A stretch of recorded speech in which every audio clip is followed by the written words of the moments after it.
Buenas tardes. Hoy vamos a estar estudiando la carta, el libro de los Hechos, escrita por el doctor Lucas. Hemos comenzado la semana pasada este libro y hoy vamos a continuar, pero antes de poder entrar en la carta, quiero hacerte una pregunta para poder introducir todo esto que puedas ir pensando, ¿no? ¿Alguna vez hiciste esta oración? Yo la hice un montón de veces, pero alguna vez oraste: Señor, enséñame tu voluntad. ¿Alguna vez hiciste esa oración? Señor, quiero conocer tu voluntad. Es increíble ver cómo la cantidad de consejerías que tenemos donde el punto casi siempre, muchas veces es el mismo.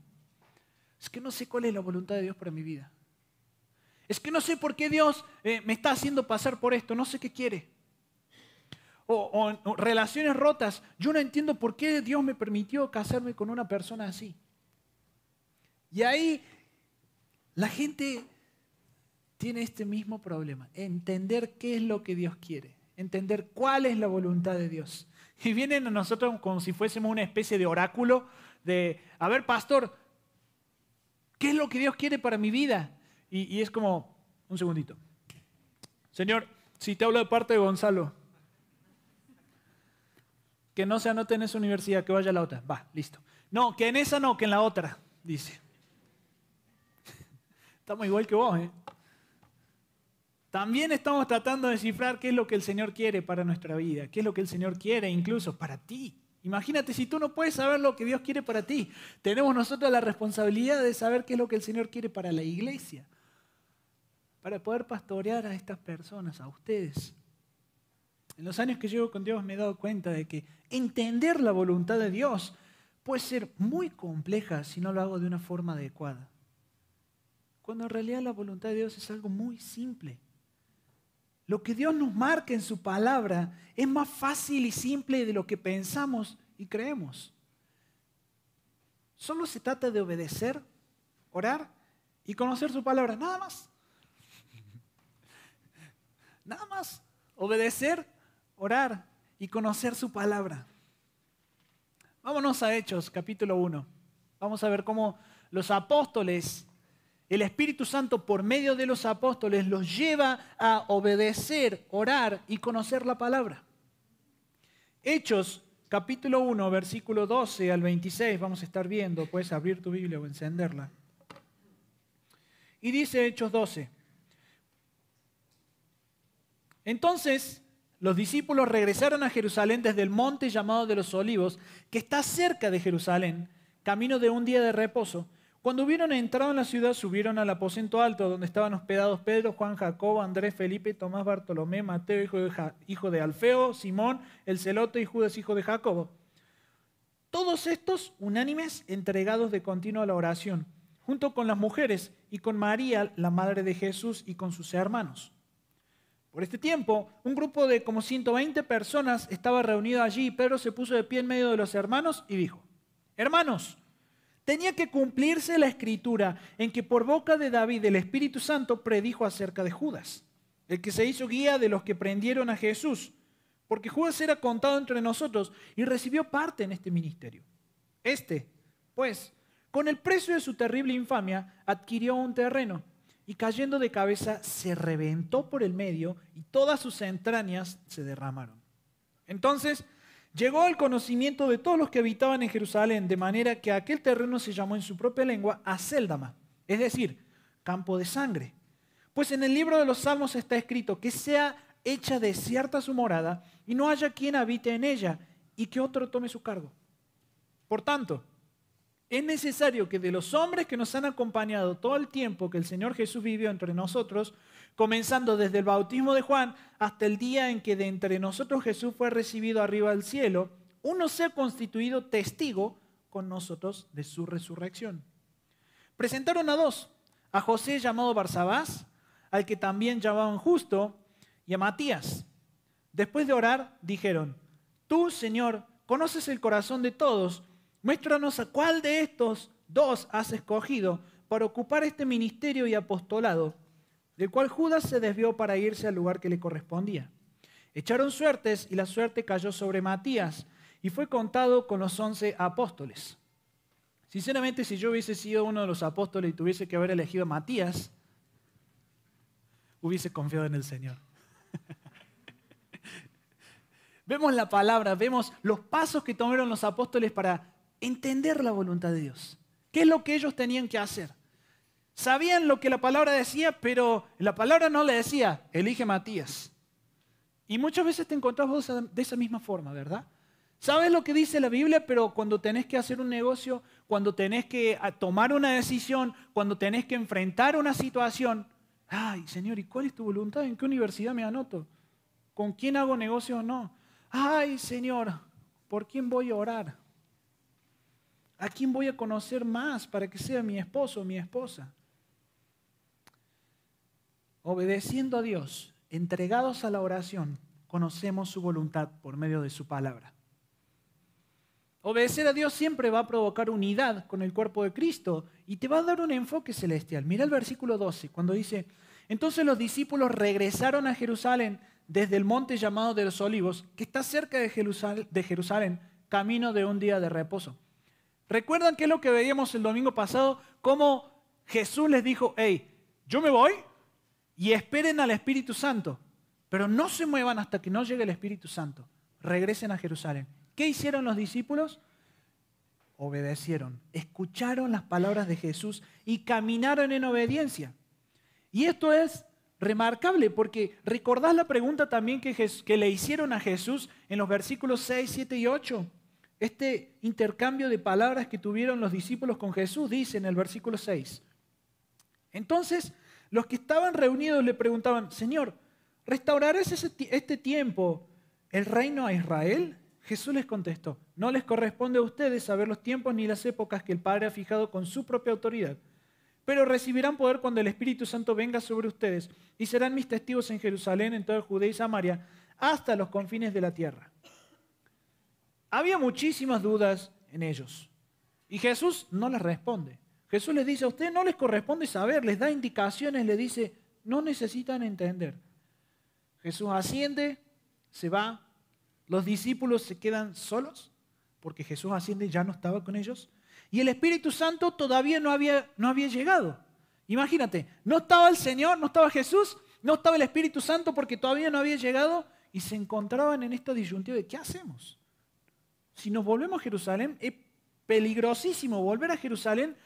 Representaba, si vos en Jerusalén, después de la muerte de Jesús, te reconocías como discípulo, seguidor de Él, tu vida estaba en riesgo. Jesús se había ido, ni siquiera tenían idea. A ver, ok, nos dijo que va a venir el Espíritu Santo y vamos a recibir poder. ¿Qué significa eso? No tenían ni idea tampoco qué significaba eso. Sin embargo, había algo notable en sus corazones. Conocían a Jesús. Un argumento más que suficiente para obedecerle. Cuando vos y yo no podemos caminar en obediencia, es porque no creemos que Dios sea confiable. ¿Qué pasa si hoy viene Elon Musk, el dueño de Amazon y de no sé cuántas cosas más, el hombre más rico de la tierra en este momento, creo? Conoces que tiene mucho capital y te dice, ¿sabes qué? Ve a Antea y compra todo el tercer piso de Antea porque ahí vamos a poner un negocio. Y tú dices, ok, hagamos un contrato, ¿no? Donde tú te comprometes a pagar por eso. Dices, sí, claro, lo hacemos y lo firmas. Vas y lo compras. Pero ¿qué pasa si viene el dueño del carrito de elotes y te dice, ve a Antea, compra todo el tercer piso y ahí vamos a poner un negocio? Tú dices, ¿y lo vamos a pagar vendiendo elotes? ¿O cómo le vamos a hacer para pagar eso? Dudas, desconfías de cómo vas a hacer, ¿no? ¿Qué hay? ¿Qué hay ahí? Hay un desconocimiento, hay una desconfianza. Cuando tú conoces a Dios, puedes descansar en Él, puedes decir, uy Señor, tú eres el dueño de la plata y el oro, a ti te corresponde, la soberanía es tuya. Soberanía se define como el dominio absoluto de hacer y deshacer a su gusto y placer. Él es el dueño de todo. Entonces tú dices, uy, pues sí, claro, te voy a obedecer, como lo hicieron los discípulos. Tenían muchísimas dudas, no estaba el Espíritu Santo, no estaba Jesús, le dijeron, vuelve a Jerusalén, va a venir. No sabían qué estaba pasando, pero en sus corazones había confianza en el Hijo de Dios. Y eso les permitió caminar en obediencia. No tenían respuestas, no entendían lo que significaba recibir poder, pero conocían a Jesús suficiente para confiar en Él y obedecer. Yo te quiero preguntar, ¿de qué manera conoces a Jesús? ¿Tu relación con Él es una relación donde sabes que puedes confiar a ciegas? ¿O es una relación donde tienes miedo de confiar en Él? Donde tienes miedo, dudas de Él. ¿Realmente Dios va a hacer esto? Él dijo que era bueno, ¿por qué me pasó esto otro? Él dijo que lo iba a hacer y cuando lo necesité no estuvo. Él dijo ¿qué te dijo Dios? Y tú crees que no te cumplió. ¿Dudas de Él? ¿Desconfías de Él? Lo que no te das cuenta es que cuando no obedeces al Señor, cuando no descansas y confías a ciegas en Él, estás afectando a la unidad y el enfoque del reino de Dios en otros. Obedecer a Dios siempre va a provocar unidad. Cuando no obedeces a Dios, la división de tu familia, de la iglesia, de un grupo de amigos, la división va a tomar lugar. Pero cuando obedecemos a Dios, la unidad con el cuerpo de Cristo siempre va a estar. Y va a haber un enfoque celestial. Mira el ejemplo de obediencia de los apóstoles. Versículo 13. Dice, cuando hubieron entrado en la ciudad, subieron al aposento alto donde estaban todos los apóstoles. Versículo 14. Dice, todos estaban unánimes, entregados de continuo a la oración junto con las mujeres y con María, la madre de Jesús, y con sus hermanos. Espérate, todos decimos, pues sí, los apóstoles estaban orando, estaban unánimes. No. Los apóstoles son los mismos que estaban diciendo, a ver Jesús, ¿quién va a ocupar el lugar a tu derecha? ¿Él o yo? Estaban ahí comparándose, estaban teniendo problemas entre ellos, diferentes caracteres. ¿Qué había? ¿Qué había cambiado? En la actitud de este versículo podemos ver cómo la obediencia, la convivencia y la oración son tres aspectos importantes cuando obedecemos al Señor. Cuando venís al Señor, en estas actitudes que podemos ver en la reacción de los discípulos, vemos obediencia, convivencia, oración. Cuando hay obediencia a Dios, eso va a impactar en lo terrenal. Cuando no lo hay, también va a impactar, pero de una mala manera. Un corazón doblegado, sometido a Cristo, va a estar en una directa comunión con otros que se encuentran en la misma condición. Si hoy podemos llamarnos hermanos, vos y yo, no es porque amo México, pero no lo amo como tú lo amas. No sé si algunos aman Argentina, pero yo sí amo a mi país. Hay muchas cosas que no tenemos en común. Si nosotros tenemos comunión, es porque nos une el mismo corazón, la misma obediencia, el mismo Rey, el mismo Dios, los mismos propósitos. Por eso, cuando estás en obediencia con Dios, va a haber una comunión con la gente que te rodea, que también ama al Señor.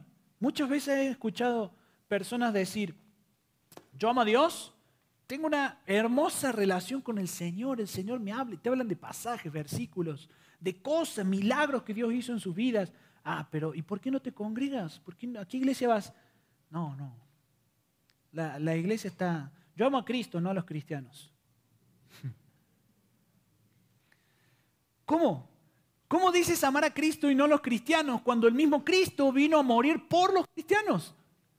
Y vos estás diciendo, yo amo a Dios, a la bola de todos estos pecadores hipócritas, no. Había algo que no me cerraba cuando hablaba con esa persona que me decía eso.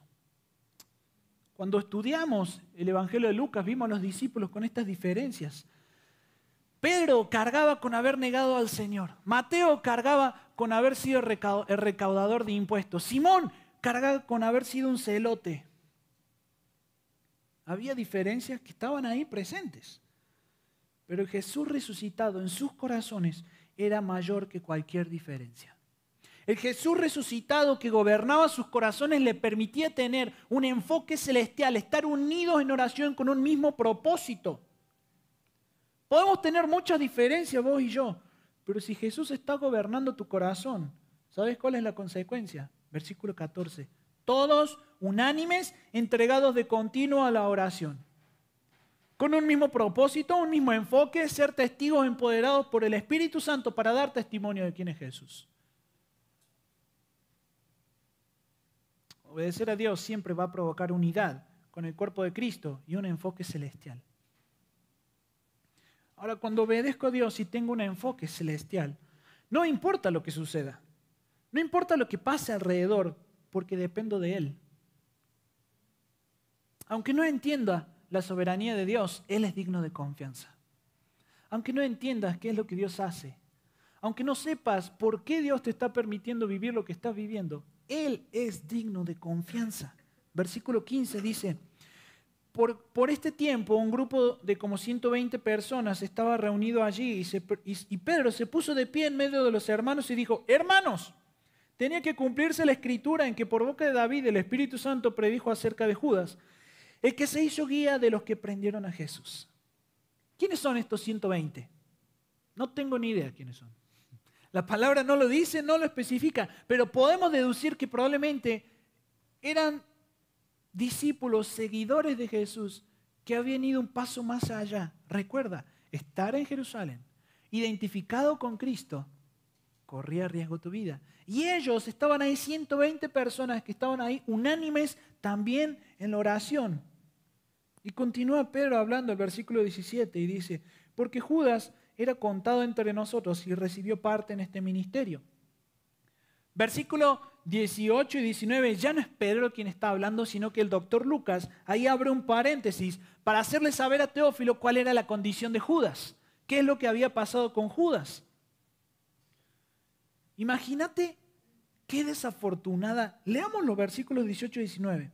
Dice, pues, con el precio de su terrible infamia, adquirió un terreno y cayendo de cabeza se reventó por el medio y todas sus entrañas se derramaron. Esto llegó al conocimiento de todos los que habitaban en Jerusalén, de manera que aquel terreno se llamó en su propia lengua Acéldama, es decir, campo de sangre. Algunos dicen que esta palabra se contradice con lo que dice Mateo, que dice que Judas se ahorcó.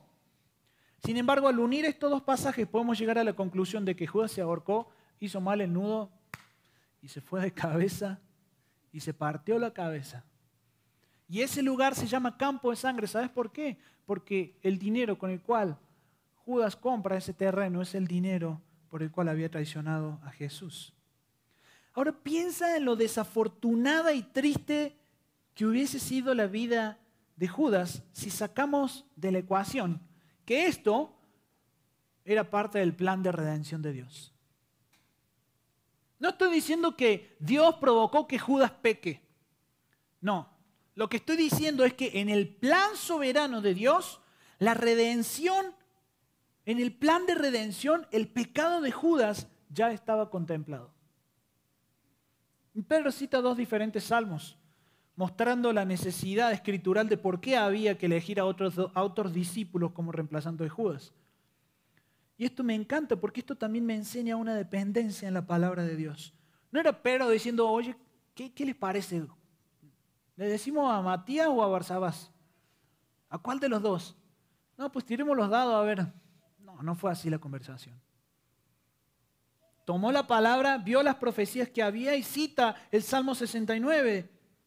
Dice que sea hecha desierta su morada y no haya quien habite en ella. Y después cita otro salmo que dice que otro tome su cargo. ¿Cómo puede ser que Judas haya sido contado entre los discípulos, recibió parte en el ministerio de Jesús y haya hecho lo que hizo? ¿No te pusiste a pensar? De esta pregunta pueden surgir muchas posiciones doctrinales, pero quiero que podamos llevar nuestro enfoque a la soberanía de Dios. Dios permitió que Judas sea quien fue y haga lo que hizo para que se cumpliese lo que está escrito. Y quizás es difícil de entender porque podremos pensar entonces que la cruz fue una consecuencia del pecado de Judas. El pecado de avaricia, de codicia de Judas. Sin embargo, así no lo es. Juan capítulo 10, versículo 17:18 dice, por eso el Padre me ama, porque yo doy mi vida para tomarla de nuevo. Nadie me la quita, sino que yo la doy de mi propia voluntad. Tengo autoridad para darla y tengo autoridad para tomarla de nuevo. Este mandato recibí de mi Padre. Como veíamos la semana pasada, nosotros no nos toca entender, sino ser hijos que con poder, por medio del Espíritu Santo, dan testimonio de Jesús. Aunque no entiendas la soberanía de Dios, Él siempre es confiable. Es confiable a pesar de que veamos la historia de Judas, a pesar de ver la traición, a pesar de ver que él fue enseñado a los pies del maestro, elegido por el maestro. Dios tenía un propósito al haber escogido a Judas dentro de los 12. Eso nos deja ver la mente maestra de Dios operando a la perfección. Operando a la perfección. Si Él dice que yo entrego mi vida y Judas fue quien lo entregó, ¿crees que fue responsabilidad? ¿Que fue una consecuencia la cruz? Claro que no lo fue. Claro que no lo fue. Judas era el hijo de perdición. Todo estaba planificado. No hay detalle que Dios se le pase o se le escape. No hay cálculo en el que Él no sea exacto. No hay mosca, no hay un aleteo de mariposa que no haya sido ordenado y calculado a la perfección. No hay situaciones que no estén contempladas que vayan a operar o opacar o alterar lo que Dios ya había previsto. No hay ola del mar que no tenga una intencionalidad por parte de Dios. No hay cabello de tu cabeza que se te caiga y que Dios no lo sepa. No hay absolutamente nada que esté librado al azar, fuera del dominio y del plan del Señor. Amén. Entonces, ¿por qué dudas? Si respondiste al amén, ¿por qué dudas? ¿Por qué desconfías de Dios? ¿Acaso no tienes un Dios soberano que ha trazado cada detalle a la perfección? Y vos estás ahí diciéndole, todavía no me convences. No solo que Él lo ha trazado, sino que Él mismo lo ejecuta. Vemos en la creación Génesis 1:1. Desde ahí podés ver a Dios ejecutando el plan a la perfección. El Padre, el Hijo y el Espíritu ahí en la creación. Después cuando el hombre peca, el Señor hace un sacrificio y viste con pieles a Adán y Eva y los saca del Edén para resguardarlos, para cuidarlos de que no haya una muerte eterna.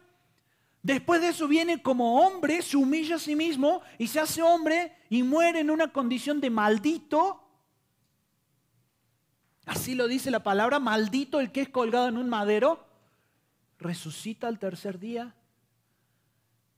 Se les aparece y le enseña a los discípulos acerca del reino y después de eso se va de una forma visible y viene el Espíritu Santo. Dios mismo hoy en ti y en mí.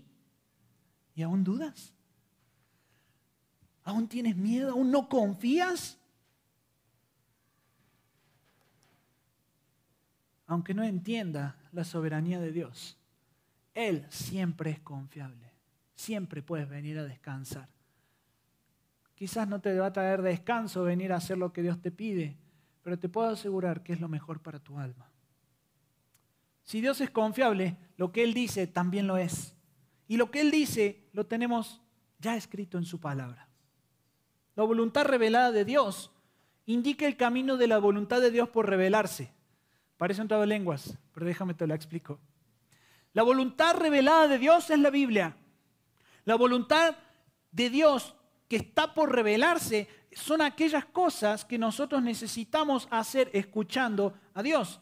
Mira el versículo 21. Dice, por tanto, es necesario que de los hombres que nos han acompañado todo el tiempo que el Señor Jesús vivió entre nosotros, comenzando desde el bautismo de Juan hasta el día en que de entre nosotros Jesús fue recibido arriba al cielo, uno que sea constituido testigo con nosotros en su resurrección. En estos pasajes podemos ver que los discípulos tenían que establecer a alguien, conocían la palabra, versículo 20 citan los salmos, pero no sabían a quién. Sabían que uno tenía que ser asignado para ocupar el lugar de Judas, pero no sabían quién. ¿cuál es el primer lugar al que fue Pedro? Pedro no le dice, a ver hermanos, vamos a hacer una votación. ¿Quién de estos 120 les parece a ustedes que tenga que ocupar el lugar? No. Dice, está escrito en la palabra y la palabra dice que ese lugar va a ser así y que uno tiene que ocupar el lugar. Directamente fue a la Escritura. El primer lugar donde podemos conocer la voluntad de Dios es en la Biblia. Parte de la voluntad de Dios está escrita en tinta y papel. Él en su palabra ha escrito, ha revelado todo lo que necesitamos para poder caminar de una forma adecuada. Y déjame darte algunos ejemplos. En la palabra de Dios podemos ver que tenemos que ser diligentes y trabajar, pero no siempre sabemos qué trabajo quiere Dios que tomemos. En la palabra de Dios también vemos que dice, ama a tu prójimo, pero muchas veces no sabemos cómo amar a nuestro prójimo de manera práctica. Y esta era la disyuntiva que se les presentaba a los apóstoles, a los discípulos, y que también probablemente, como a mí, como a toda persona normal, se encuentra en la misma disyuntiva. Saben lo que dice la palabra, pero hay una decisión que no te dice directamente, escoge a Matías. Ellos sabían que tenían que llenar ese espacio. Y necesitaban escuchar qué es lo que Dios decía. Necesitaban entender la voluntad de Dios. ¿Qué es lo que Dios quiere para nuestra vida?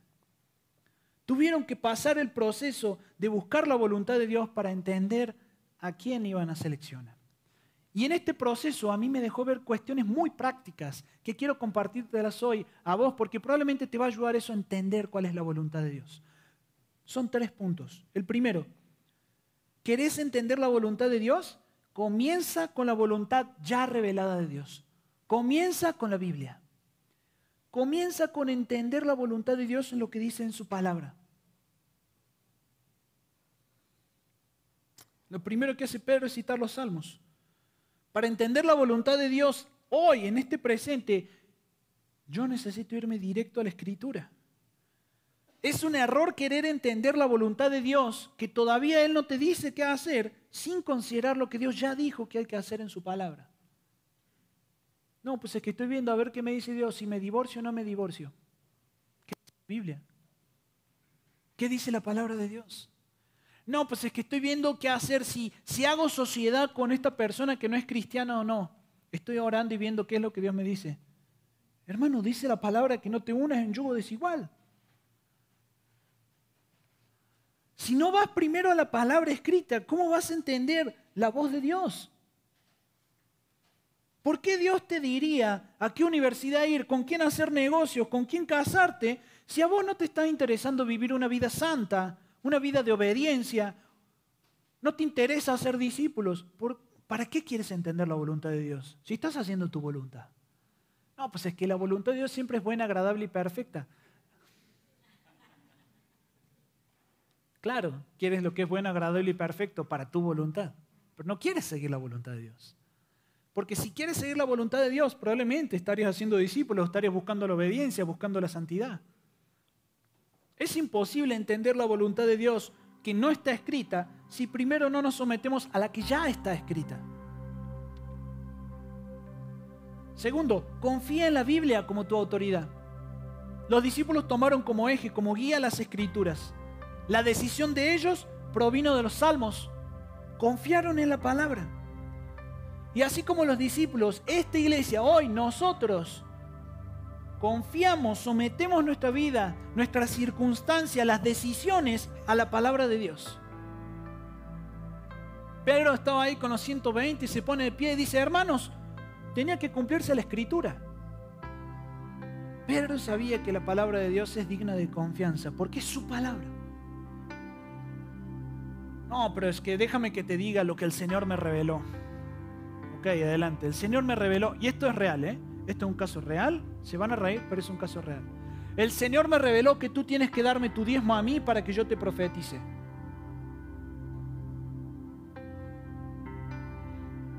Fue como, espérate. La palabra dice que el diezmo es para el Señor, no para ti. Tu entendimiento, tu discernimiento es subjetivo. La palabra de Dios, no. La palabra de Dios no lo es. por lo tanto tomamos a las Escrituras como nuestra autoridad máxima, confiamos en la palabra como nuestra autoridad. Y por último, busca a Dios en oración y no dudes de su voz. Cualquier dirección que puedas percibir o entender que viene del Espíritu Santo, nunca, jamás va a ir en contra de lo que dice la Biblia. Jamás. Versículo 23 dice, presentaron a dos, a José, llamado Barsabás, al que también llamaban Justo, y a Matías. Después de orar dijeron, tú, Señor, que conoces el corazón de todos, muéstranos a cuál de estos dos has escogido para ocupar este ministerio y apostolado del cual Judas se desvió para irse al lugar que le correspondía. Echaron suertes y la suerte cayó sobre Matías y fue contado con los 11 apóstoles. Después del día de Pentecostés, que era la venida del Espíritu Santo que todavía no había llegado, después de ese día el discernimiento espiritual de los guías hubiese sido suficiente para terminar la obra, pero aún no había llegado el Espíritu Santo. Jesús había ascendido, estaban solos. ¿Qué tenían? Las Escrituras. En espera de cuando el Espíritu Santo había de habitar en los corazones de todos, revistiéndoles de poder, se valieron de un método muy conocido y honrado en el Antiguo Testamento: echaron suertes. Así que quien tuvo la última palabra fue el Señor y no la voluntad de los hombres. Deduzco, pienso, supongo que se basaron en Proverbios 16:33, donde dice: la suerte se echa en el regazo, mas de Jehová es la decisión de ella. Nuevamente podemos ver que quien dominaba las decisiones eran las Escrituras. Echaron suertes y la suerte cayó sobre Matías y fue contado con los 11 apóstoles. No dudaron. Matías fue quien designaron para ocupar el lugar de Judas directamente. No dudaron de la palabra de Dios. Obviamente hoy nosotros no estamos echando suerte a ver si a qué pastor a qué hombre lo nombro pastor de iglesia en casa. No. Porque la palabra a mí me dice, estos son los requisitos. Puedo tener el discernimiento, no necesito echar suertes. Qué diferente sería nuestra vida. Qué diferentes serían nuestras decisiones. Tomaríamos muchas menos decisiones equivocadas si hiciéramos todas las cosas que hicieron los discípulos antes de tomar esta decisión. Primero, obedecieron. Segundo, estaban en unidad y en convivencia. Tercero, estaban en oración. Cuarto, estaban en las Escrituras. Querían hacer la voluntad de Dios. Hicieron lo que Jesús hizo. Los discípulos hicieron lo que podían hacer para confiar en Dios. La voluntad revelada de Dios indica el camino de la voluntad de Dios por revelarse. Ese orden es inamovible. Pastor, quiero conocer la voluntad de Dios. Ve a la Biblia.